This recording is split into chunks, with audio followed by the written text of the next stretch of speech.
just been joined by Tom Lancashire, who's just finished the Emsley Carr's Mile, and we reckon around about 3:55. So congrats on your performance today, Tom. Do you just want to share your thoughts on how you felt it went? Yeah, it was all right. You know, I didn't really know what to expect coming into today because I've not raced for I think 5 weeks now, and yeah, so it's I just sort of wanted to put myself up there and see what I could do. And it fell a bit short of what I wanted today, but you know, I ran pretty good to equal my PB, so it's not too bad, I guess. Okay, so sorry, just touching back on that, going back then. So what was it? So you missed the trials because you were injured. So do you want to just talk about what happened? I had a groin tear, which I actually did. I think I did it a few weeks before the trials, but it was just diagnosed 2 weeks before, and yeah, I had to sort of miss a decent chunk of training with that. Okay.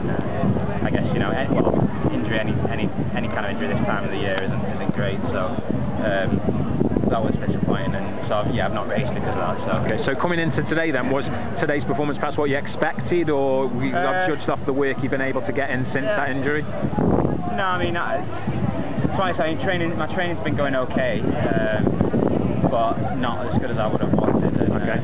You know, I always I guess, set pretty high standards for myself. Sure. Today I was definitely hoping for a lot more than what I did, so it's disappointing in that sense, but you know, I'm sure I'll go away and reflect on it tomorrow and just feel like it was, you know, solid. I was going to say, good to see you obviously have these high standards that you're setting yourself, but in light of things, you've missed the training, you come back, it was a world-class field, no doubt about that, and you were competitive, obviously perhaps in that last 100 metres was perhaps where they got away from you, but bearing in mind Berlin's still 3 weeks away, so can you see, obviously, do you feel as though things are moving forward going into those championships? Yeah, I mean, to be honest, coming back from injury, everything's a step forward. Sure. So, I suppose that's essentially a good thing. You can always see the improvement. Yeah, don't you? So I definitely know there's a lot more to come, but it's just, you know, the main thing is just frustrating. You know, you want to be at a certain place and you're not quite there. You just got to keep working towards it. So yeah, I'm staying positive, and well, I'm hopefully going to hear that I've been selected. Sure. Actually, so that's not definite. I was going to say, but you do have that A standards. I think pretty sure 3:55 mile today has proved your fitness, that you are still on similar, not 3:34 shape, but definitely not far away from it. That's all I wanted to do today. You know, just runs solid, and if anything, you know, anything faster than I guess below a certain level, I would have been happy with. So yeah, it's just I think I've been quite lucky really, because I actually got my A standard when I was injured, and I hadn't sort of been diagnosed with it before then. So if I had sort of diagnosed it earlier, I probably wouldn't have had that time behind my belt. So yeah, I'm in a decent position for selection. Okay, so if we can presume the selection, obviously last year, first senior major games, Olympic games, unfortunately didn't make it past the heats. What have you learned from last year that obviously perhaps will benefit you now going into Berlin after obviously last year's experience? Well, last year was, like I say, my first season of really racing on a sort of international stage, and throughout the whole year I learned more and more to not be intimidated, and you know, really that I'm right on the cusp of breaking into the you know, those sort of world-class levels. Sure. How much heart do you take from someone like, say, Andy Baddeley, who's not a lifetime away from yourself, and he's proved obviously that Brits can be competitive on the world stage because he's made the Olympic and world final? Do you see that as, like I say, if sort of obviously you want to see yourself there and you feel you're capable of being there as well? Yeah, definitely. Yeah, Andy's definitely a world-class racer, and he's shown that.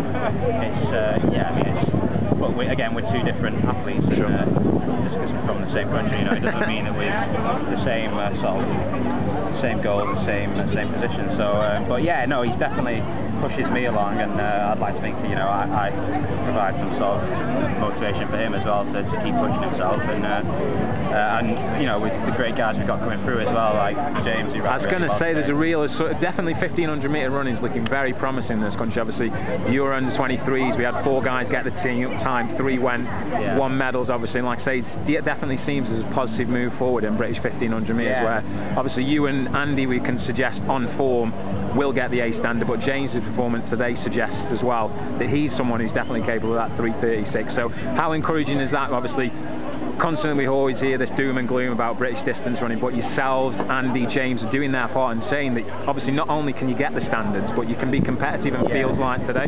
Yeah, definitely. I mean, it's. I was actually thinking about this yesterday when the women's 800 was on with, you know, the situation they've got there with Gemma Simpson, Jenny Meadows, Marlene Carr, and you know, even people like Hannah England as well. They were all, you know, running world-class times.